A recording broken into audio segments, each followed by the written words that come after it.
Marijuana is the most profitable illegal narcotic. This is a huge business. In California alone, it is the #1 crop. There's at least 13 gardens within a mile radius of our home. 13 gardens right around your house. Yes. Wow. Thousands of growers, millions of users, and a market in the billions. How much money was coming in to your marijuana smuggling operations every year? About 50 million. It's a multi-billion-dollar business rife with guns, gangs, and plenty of money. I'm Trish Regan. Join me for an unprecedented look inside America's marijuana industry. I'm here to eradicate the scum that have infiltrated my county and made it nationally known as a producer county of good marijuana. And now, the CNBC original documentary, Marijuana Inc., Inside America's Pot Industry.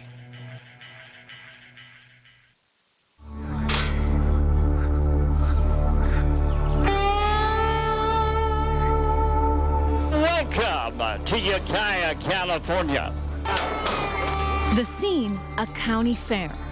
2 hours from San Francisco, but a world away from the urban bustle. Here, families stroll the fairgrounds. Future farmers examine prize livestock. This is Northern California's Mendocino County. At first glance, a picture postcard of the far west. But beneath its beauty lies a controversial, profitable, and increasingly violent criminal enterprise.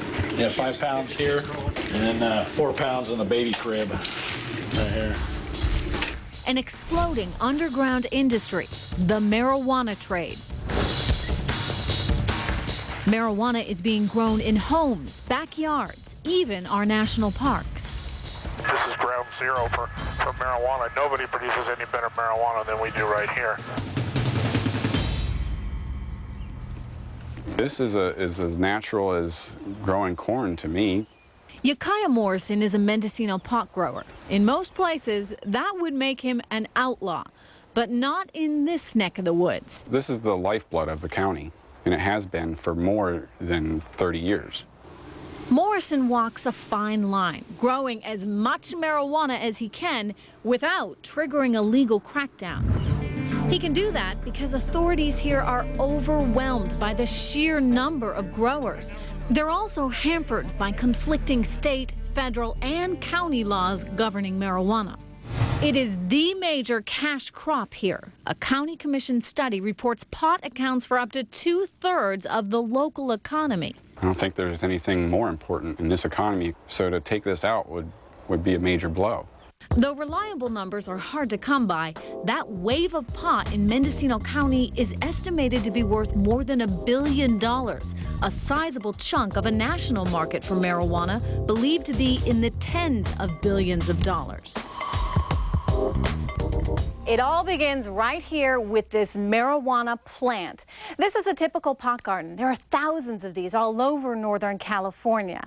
This is just a tiny portion of a huge harvest in this area that's known as the Emerald Triangle.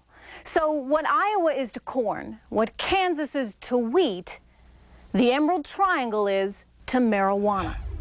The marijuana plants in Mendocino County can, sometimes reach 14, 15, 20 feet. Wow. What is this? This has got to be at least 8 feet. Yeah. 9 feet.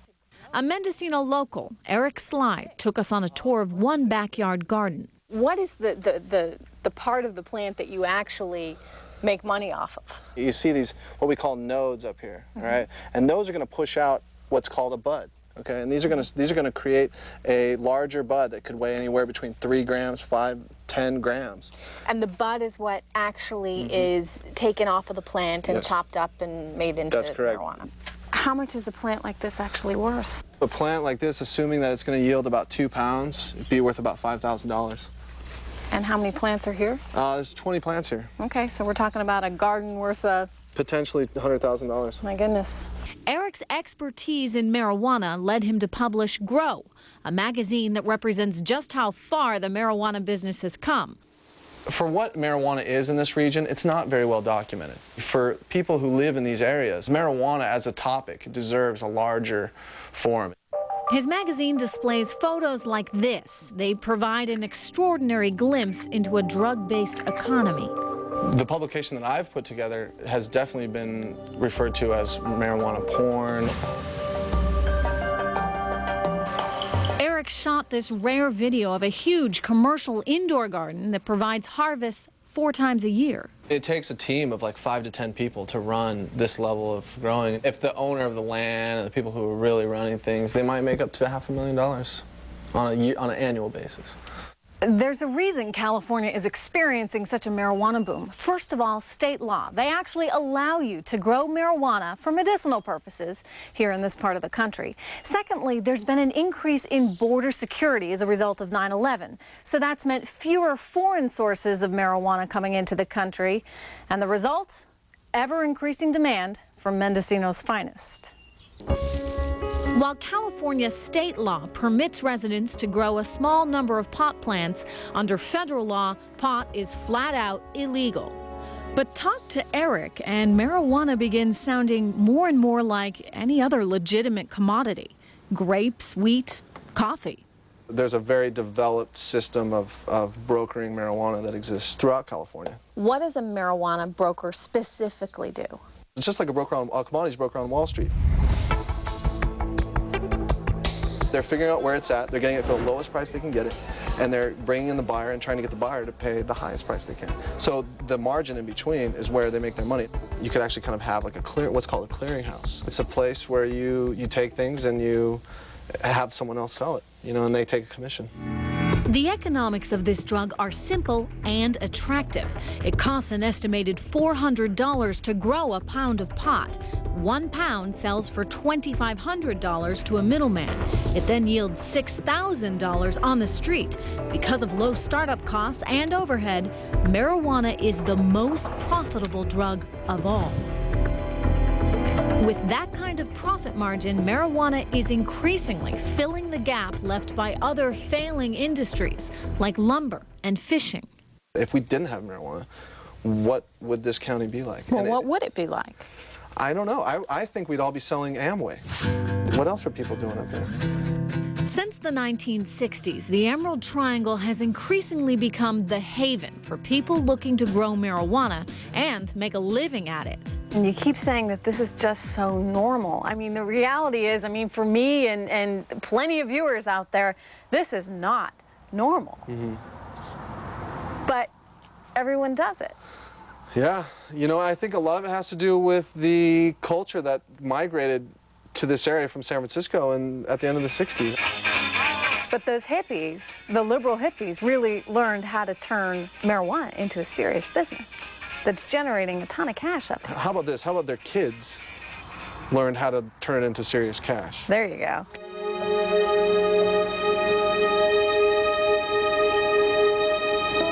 We first visited this marijuana garden with Eric Sly during the height of the summer growing season. Now we're back 2 months later, right before the fall harvest.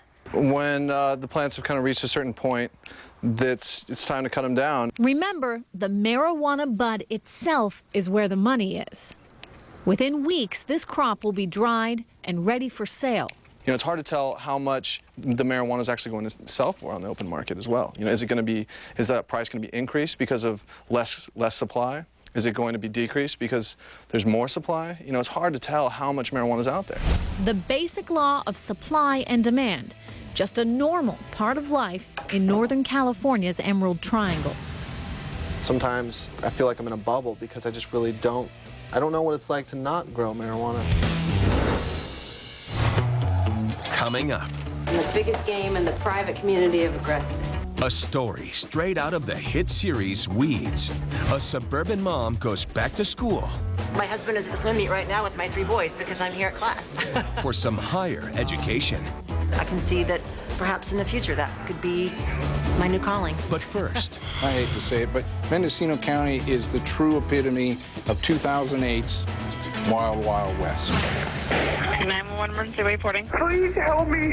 The guy's got a gun. The dark side of life in pot country. That's next when Marijuana Inc. Inside America's Pot Industry returns.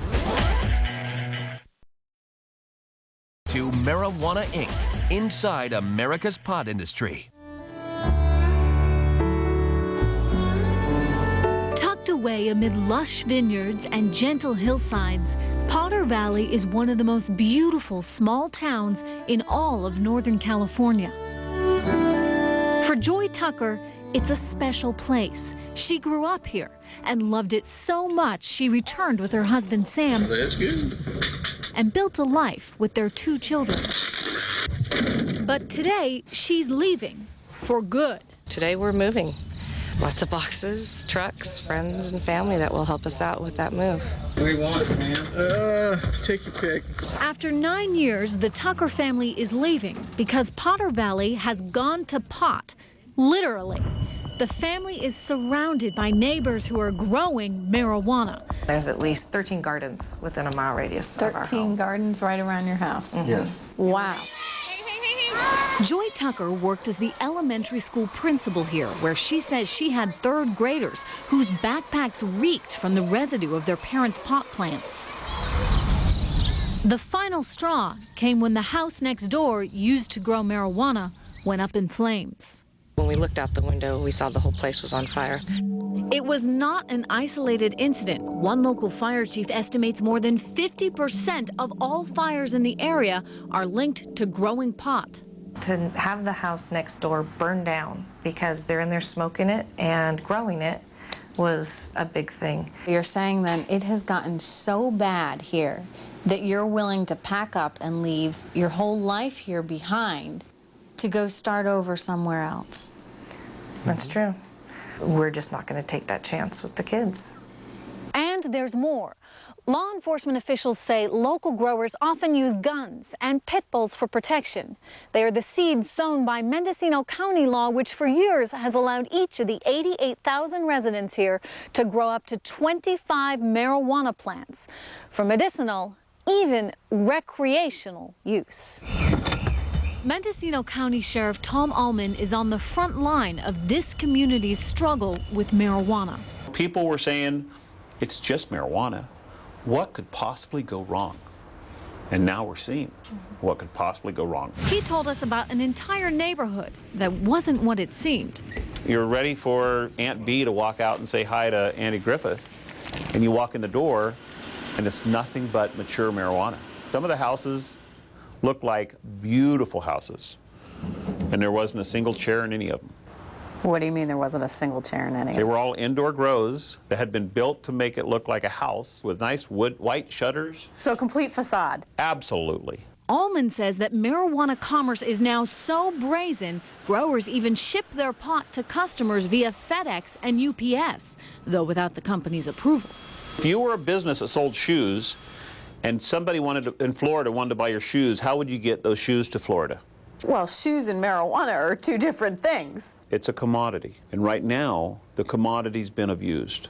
This is an actual illegal industry that reaps huge profits, and nothing is really stopping it. Jim Wattenberger was the chairman of Mendocino County's Board of Supervisors.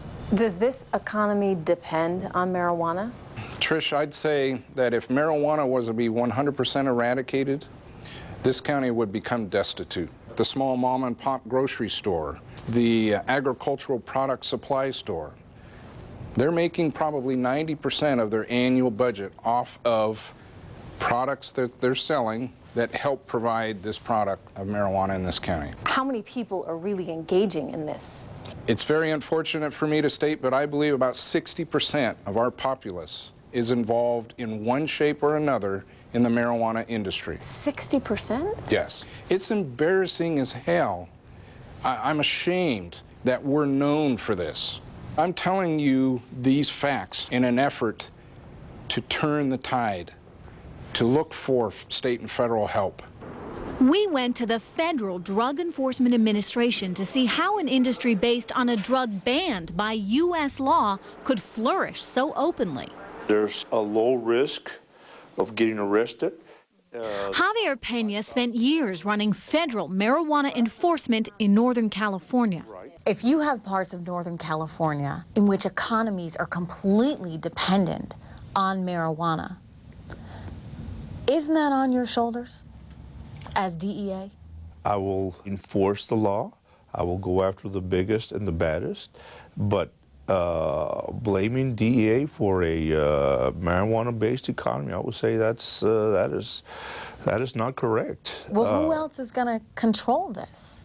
It's the people who have voted for the legalization of marijuana. Under federal law, illegal. Under state, it's legal. But as far as blaming DEA for a narco-based economy, I think that's not a correct assumption.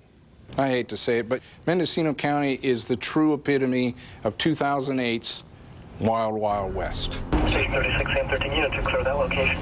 Just how wild it is can be felt in a new crime wave that's hit this region. Mr. Hopkins, you're next witness, sir. More and more thieves are targeting homes believed to contain pot.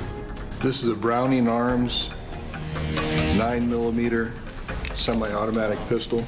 This defendant, Renato Hughes, was convicted of assault and burglary. Hughes, along with 2 accomplices, invaded a home to steal marijuana. 911 emergency reporting. Please help me. The guy's got a gun. This is the 911 call from a terrified mother. We need an ambulance. Okay, they slammed my son's head in with the bat. Next, gunshots. The homeowner shoots and kills Hughes's 2 accomplices.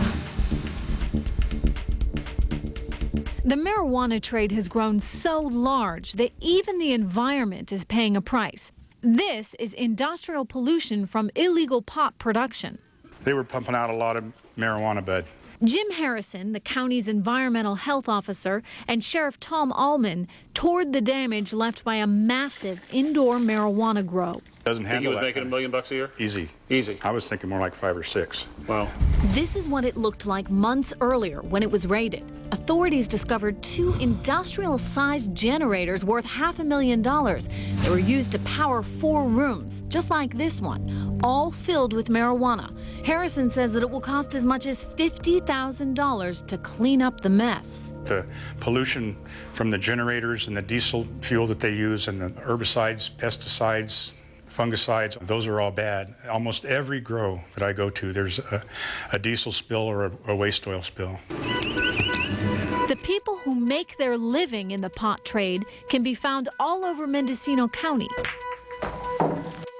These men who wanted to keep their identity secret may not fit your idea of drug dealers. Their backgrounds include journalism, politics, and law enforcement. Between them, they share 75 years of pot-growing experience and feel strongly that critics of the marijuana industry are just blowing smoke. It's not considered disruptive to the community. It's actually more of a benefit to the community, and people all know this, and that's why it's not considered a serious crime here.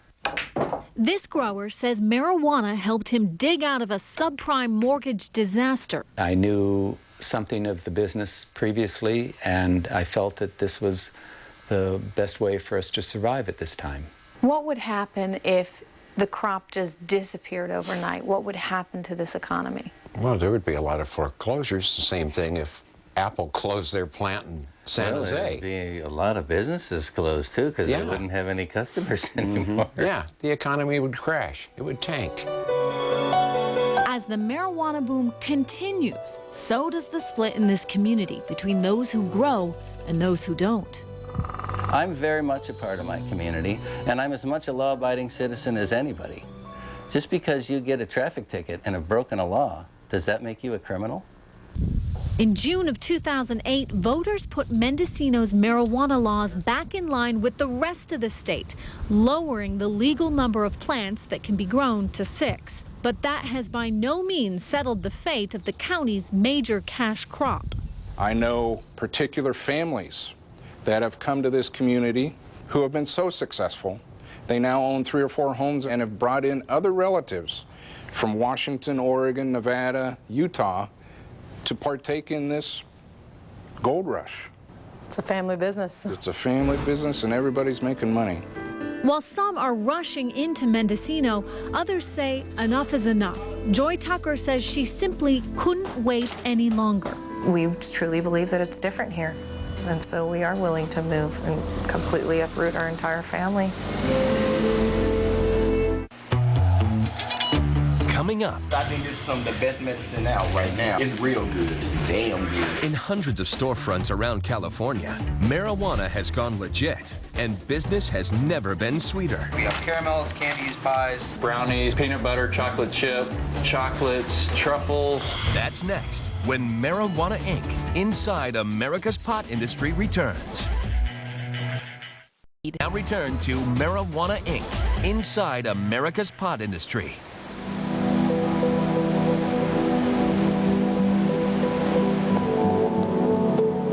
Once upon a time, before the marijuana trade became a homegrown enterprise and the American pot business exploded in Northern California's Emerald Triangle, huge amounts of the drug were smuggled into this country from overseas. These well-financed, sophisticated operations were not only illegal and dangerous, they were immensely profitable.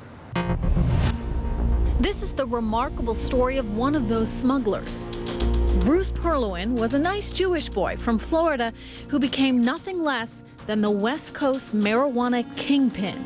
At a certain point, I wanted to be a big marijuana smuggler, and I wanted to bring in as much marijuana as I could possibly bring in. Perlowin did just that, creating and running one of the biggest drug smuggling operations of all time. We saw ourselves as modern-day pirates, modern-day swashbucklers. What about the fact that it's illegal? I'm an outlaw, or I was an outlaw. That outlaw ran his massive drug conspiracy from right here in the San Francisco Bay Area. Perlowin smuggled more than 300,000 pounds worth of marijuana into the U.S. The street value on those drugs approached $1 billion, and most of his pot slipped right underneath one of America's most famous landmarks, the Golden Gate Bridge. Give me an idea of how much money was coming in to your marijuana smuggling operations every year. About 50 million. Perlowin's massive operation provides a vivid snapshot of the marijuana business during a bygone era. It was the 1970s and 80s.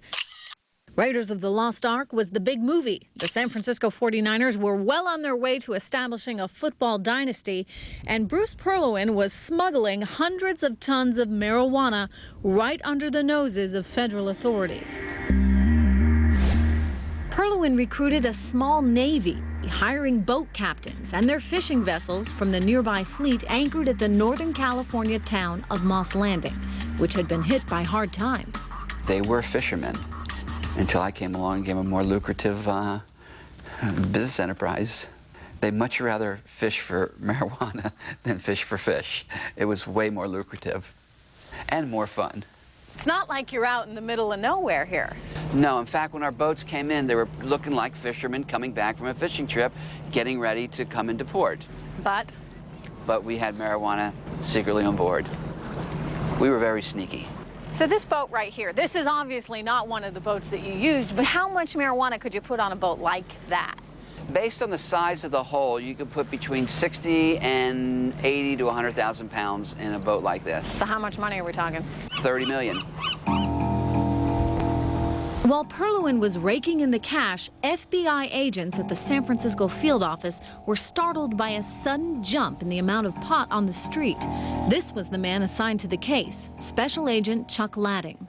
We knew that there was marijuana coming in. We knew it was on the street. We knew somebody was bringing it in. We had no idea who it was or where it was. But Ladding did know this person was smuggling in enormous amounts of pot. He was making $1 million a month. No question in my mind. Perlowin's marijuana supply came mostly from South America. One by one, he sent his fishing boats to a tiny village near the town of Herrada in Colombia. The marijuana was flown in by Perlowin's Colombian partners in large bales from the country's pot-growing region hundreds of miles away. They would load it onto planes, fly it over 3 mountain ranges, and drop it onto the west coast of Colombia, where it would be gathered and stored by a village. Once Perlowan's boats loaded up in Colombia, they set sail back to the San Francisco Bay. 3 weeks later, they arrived, filled with tons of pot, prepared to pass under the Golden Gate Bridge. This is the time. If they're going to bust you, this is when they're going to bust you. Everybody's on full alert. It's the moment of truth. Perlowan even purchased his own pier to offload his drugs. We visited what's left of it.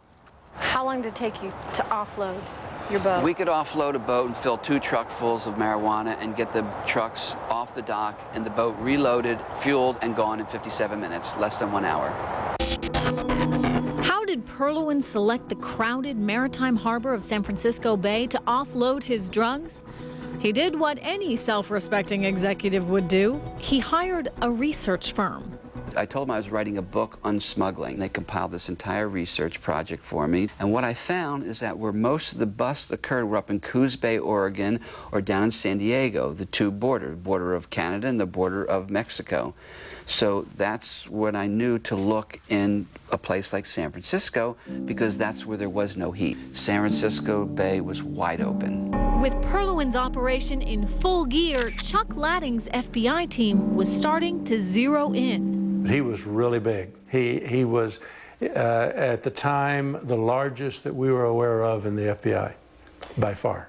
This is almost exactly where the boats came in, right here. Maybe another 200 yards that way. The smuggling scheme was run like a Fortune 500 company, with Perlowan as CEO. In 1980 alone, I spent $500,000 every week, the entire year. On the business? Paying for the marijuana itself, buying houses for stash houses, buying speedboats, buying new trucks, finding new docks, always making your business more and more and more sophisticated and expanding more and more. Okay, so you've got $50 million going in and out of this business. That I need to deal with somehow. That you need to deal with. You create an entire business on just what to do with the cash. So we had lawyers flying money to the Cayman Islands all the time for us. You can't take more than $10,000 in cash out of the country. Of course, here I am talking to the king of marijuana smuggling. I'm sure you figured out a way to get those hundreds out of the country, too. In those days, everybody was going to the Cayman Islands with suitcases full of money. They didn't care. Perlowan's West Coast operation would thrive for 4 years, but the beginning of the end came when FBI agent Latting got a phone call. It was another agent in Mendocino County who'd been given a notebook found at a local Denny's. The agent said, "We've got this notebook, and it is full of information on marijuana smuggling." The notebook that Perlowan left behind at a Denny's restaurant became his undoing. It provided investigators with a breakdown of his entire organization. The book was the key to everything we found. Even had financial reports in it. Couldn't imagine that anybody who was somewhat competent running an organization would walk away and leave their most prized possession sitting in a booth at Denny's. The evidence helped send Perlowan to federal prison for 9 years, one of 50 convictions in the case. I'm really glad that I arrested him. I just wasn't happy he got out. Perlowan's smuggling routes have long since dried up. Chuck Latting is retired, and Bruce Perlowan, who was released from prison in 1991, says he's moved on to other, more legitimate endeavors. Knowing what you know now, knowing that you went to prison for 9 years as a result of this, would you do it again? My gut reaction is yes. I would live my life exactly the way I lived it. It was a lot of fun.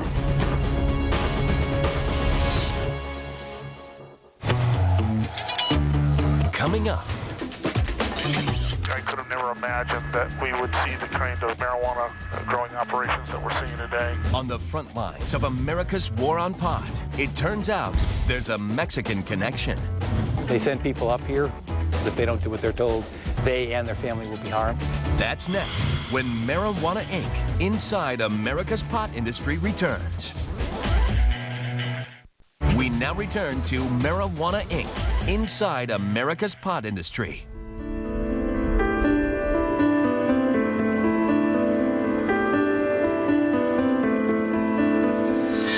If there is such a place as ground zero for marijuana production in the U.S., it might just be Garberville, California. This is definitely not normal America.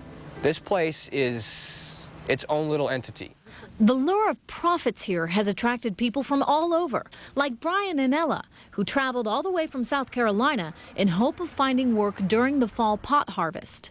There's always been a group of people that head to Humboldt County this time of year for work. For weeks, they've been living out of their van, hoping to hit pay dirt trimming marijuana buds. If you get lucky and find somebody who's got 2 months worth of trim work, one person could walk away easily with $15,000, $20,000 in 2 months. But right now, it looks like they've come a long way for nothing due to an extraordinary crackdown by law enforcement. There's just so many cops and federal agents and just so much hassle with it. Everybody's pretty much scared this year, it seems. In a state believed to supply more than half the nation's marijuana, an upsurge of guns and helicopters has come to California's Emerald Triangle.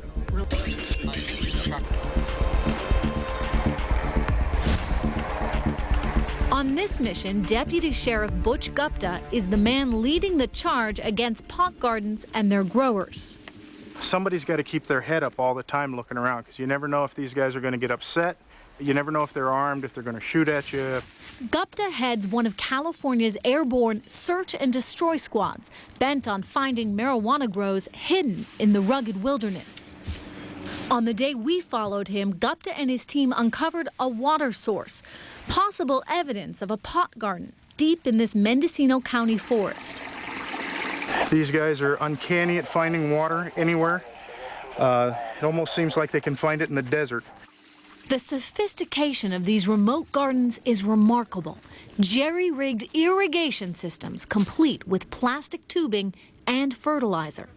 They'll run this black poly pipe for miles. We chased 2 miles worth of pipe one time into a garden system to where they can get it into the sun where they need the light for the plants. And it's hidden right here. You can't even see it. But as I clean it up, it runs right into the garden area. The garden is actually just past these trees.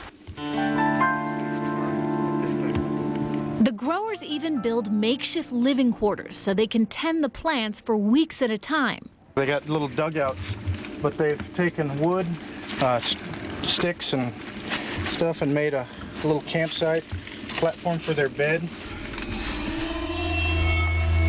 It's 85 degrees and there are no trails to guide Gupta and his men. Every day I worry. You never know what you're going to encounter out here. Last year we seized over 100 guns. Weeks earlier, a similar law enforcement team shot and killed one suspect at a grow site. And then right over in this area, they had a little cache of items. Can of menudo, some tortillas, and some Valencia hot sauce. Typically, this is indicative of Hispanic growers.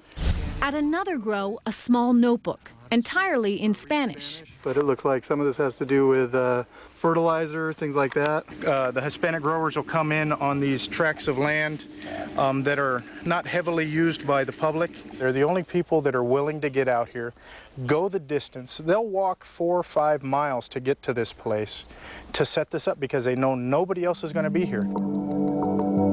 It's part of what law enforcement has determined to be a Mexican connection, with growers traveling north of the border to stake a claim in America's increasingly profitable pot industry. We traveled to Central California's Sequoia National Forest, where we met up with the Bush administration's drug czar, John Walters. He told us about the rapidly growing link between massive pot gardens in this country and Mexico's infamous and violent drug cartels. The guys that do this are worst guys you can think of, cutting off heads and killing women and children without a qualm. These are the people who are the biggest threat to the governance of Mexico today. They are killing people at any level to keep control. This grow, he says, was established by just such a Mexican drug gang. He says some of the workers who tend these pot gardens were brought here after being kidnapped from their families in Mexico. They send people up here who in some cases have been sent up, just grabbed from their families, sent up and been told if they don't do what they're told, they and their family will be harmed. Even more startling, many of these so-called Mexican grows are within U.S. national parks and other public land, where an estimated 70% of outdoor pot is now grown. This is a place that is supposed to be preserved wild habitat, and it's being turned into a place that cultivates poison and pays for people who kill as a matter of doing business. Law enforcement authorities are overwhelmed. In 2008, they spent more than $10 billion battling the marijuana trade. Special Agent Dan Oldfield is a 20-year veteran of the DEA. From his front row seat, he's seen the explosive growth of a whole new industry.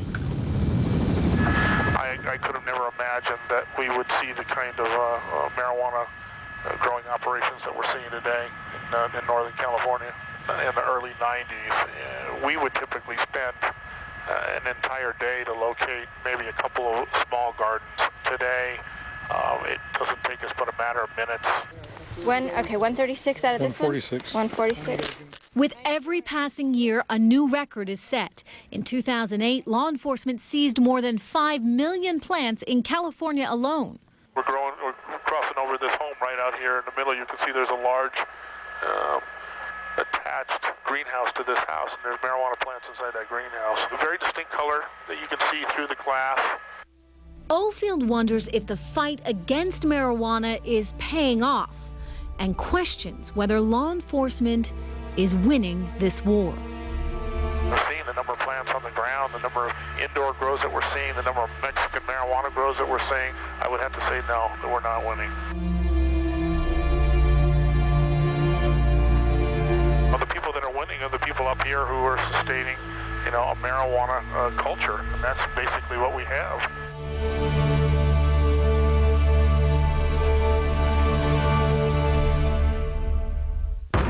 A Wall Street wonder with a hidden dark side. Richard is at once the American dream and the American nightmare. A case where crime pays well. American Greed, Sunday on CNBC. CNBC 20, a celebration of 2 decades of financial journalism that's been anything but business as usual. The power of the past, the promise of the future. Now more than ever. CNBC 20.